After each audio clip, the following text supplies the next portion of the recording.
இந்த சிபிஎஸ் திட்டத்தை ரத்து செய்கிறதுனால தமிழ்நாடு அரசுக்கு ₹1 கூடுதல் செலவுன்னு சொல்லுங்கள். நிதித்துறை செயலாளர்கிட்ட நிதியமைச்சர்கிட்ட பல முறை நாங்கள் எங்கள் கடிதம் கொடுத்துருக்கோம். இன்றைக்கி 85,000 கோடி புதிய பென்ஷன் திட்டத்தில் இருக்குது.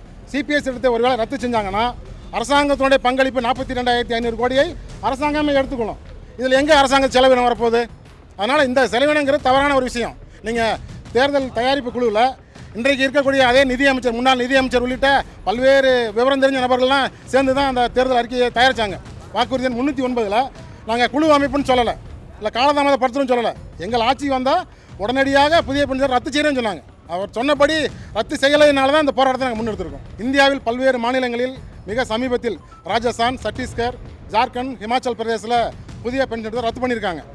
அங்கேயெல்லாம் எந்த குழுக்களையும் போட்டு ஆய்வு குழுக்களையோ அல்லது அலுவலர் குழுக்களையோ வல்லுநர் குழுக்களையோ போட்டு புதிய பென்ஷன் ரத்து செய்யலை.